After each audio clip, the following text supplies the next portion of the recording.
सोचिए, शाम का रश आवर, दिल्ली का दिल और अचानक एक जोरदार धमाका। आज हम इसी लाल किला कार ब्लास्ट की जांच की परतों को एक-एक करके खोलेंगे। देखेंगे कि कैसे जांचकर्ताओं ने सिर्फ मौके पर बिखरे सुरागों के दम पर इस पूरी पहेली को सुलझाने की कोशिश की। देखिए, हर बड़ी घटना की शुरुआत ना अफरा-तफरी और अनिश्चितता से होती है। ये धमाका सिर्फ एक हेडलाइन नहीं थी, इसने तो पूरे देश के सिक्योरिटी सिस्टम में एक तरह की हलचल मचा दी थी।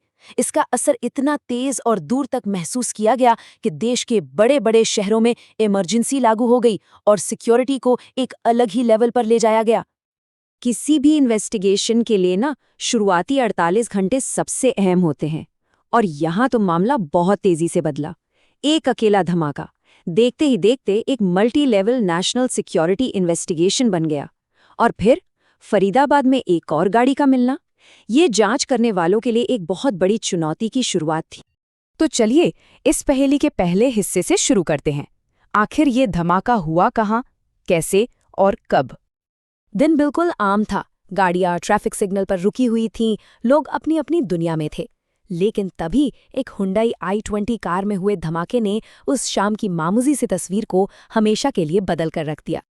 शुरुआती रिपोर्ट्स में जो कैजुअलिटीज का नंबर आया वो 8 से 13 के बीच था। ये सिर्फ आंकड़े नहीं हैं, ये उस धमाके की भारी मानवीय कीमत दिखाते हैं। हर जांच के पीछे ऐसी ही तो दर्दनाक कहानियां छिपी होती हैं। अब आते हैं जांच के अगले फेज पर, मतलब उस अफरा तफरी वाले माहौल से पुलिस ने ठोस सुराग निकालने कैसे शुरू किए। देखिए, आज के दौर की जांच किसी एक आहा मोमेंट वाली चीज नहीं है। ये तो अलग अलग तरह के सबूतों को एक साथ जोड़ने की एक बहुत ही धीमी और मेथोडिकल प्रोसेस है। और हर सबूत की अपनी एक ताकत होती है तो एक कमजोरी भी। अब इस स्लाइड में जो बात है वो वाकई दिलचस्प है। ये दिखाती है कि कैसे हर सबूत पहेली का सिर्फ एक टुकड़ा था। जैसे सीसीटीवी ने ये तो दिखा दिया कि गाड़ी वहां थी, पर ये नहीं बताया कि उसके अंदर क्या था। फोरेंसिक ने बम की पुष्टि कर दी, पर यह नहीं बताया कि उसे बनाया किसने था। और चश्मदीदों ने जो देखा उसने कहानी को एक इंसानी एंगल दिया, पर टेक्निकल डिटेल्स नहीं दी।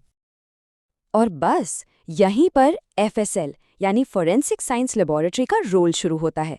यही वो जगह है जहां क्राइम सीन से उठाए गए सैंपल्स ठोस सबूतों में तब्दील होते हैं। सच कहूं तो विज्ञान के बिना आज की जांच सिर्फ एक अंदाजा बनकर रह जाती है। चलिए अब क्राइम सीन से थोड़ा हटकर डिजिटल और दस्तावेजी सबूतों की दुनिया में चलते हैं। जांच का अगला अहम पड़ाव यहीं से शुरू हुआ। वो कार, वो खुद एक बहुत बड़ा सुराग थी। धमाके के बाद जो कुछ भी उसका मलबा बचा था, वो इन्वेस्टिगेटर्स को क्राइम सीन से दूर रिकॉर्ड्स और कागजों की एक लंबी दुनिया में ले गया। और हाँ, ये काम सुनने में जितना सीधा लगता है उतना था नहीं।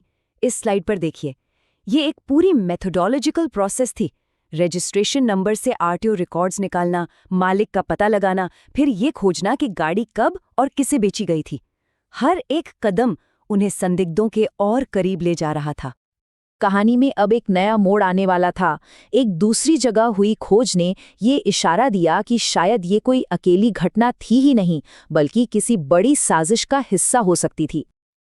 लेकिन क्या होता अगर कहानी सिर्फ दिल्ली तक ही सीमित न होती? ठीक उसी वक्त जब जांचकर्ताओं को लग रहा था कि वे सही रास्ते पे हैं, तभी पास के शहर फरीदाबाद से एक ऐसी खबर आई जिसने पूरी जांच की दिशा ही बदल दी। अचानक ये सिर्फ एक ब्लास्ट केस नहीं रह गया था, ये एक मुमकिन टेरर मॉड्यूल की जांच बन चुका था।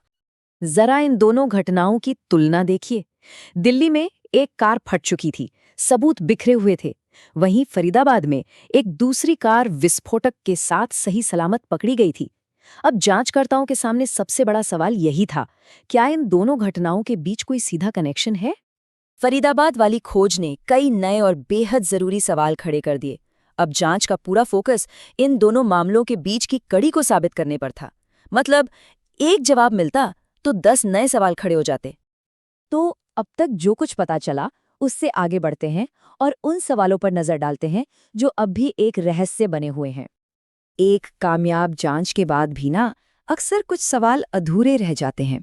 सबूतों ने कहानी का एक ढांचा तो खड़ा कर दिया था, लेकिन उसमें अभी भी कई खाली जगहें थीं जिन्हें भरना बाकी था। सबसे बड़ा सवाल तो उस इंसान के बारे में था जो वो कार चला रहा था। क्या वो इस साजिश का हिस्सा था या फिर वो खुद इसका एक मोहरा था? ये एक ऐसा मानवीय रहस्य था जो इस जांच के बिल्कुल केंद्र में था। और फिर आता है सबसे बड़ा सवाल, क्यों? किसी भी ग्रुप ने फौरन इसकी जिम्मेदारी नहीं ली, जिससे इसका मकसद और भी ज्यादा रहस्यमयी हो गया। क्या इसके पीछे कोई बड़ा संगठन था या ये बस कुछ गिने चुने लोगों का काम था? और आखिर में सारा दारोमदार आकर टिक गया फोरेंसिक पर। क्या एफएसएल रिपोर्ट ये पक्के तौर पर साबित कर पाएगी कि फरीदाबाद में मिला सामान और दिल्ली धमाके के अवशेष एक ही थे? यही वो एक कड़ी थी जो पूरी साजिश का पर्दाफाश कर सकती थी। तो इस पूरी कहानी से सबसे बड़ा सबक क्या मिलता है? यही कि आज की जांच एक मैराथन है, कोई 100 मीटर की दौड़ नहीं। ये विज्ञान, तकनीक और इंसानी मेहनत का एक मिला-जुला जटिल रूप है जो अफरा-तफरी के बीच से एक कहानी निकाल कर लाती है। लेकिन आखिर में लाल किले का मामला सिर्फ एक बम की कहानी नहीं है, बल्कि यह एक सवाल भी है कि विज्ञान किस हद तक सबसे मानवीय सवाल का जवाब दे सकता है, क्यों?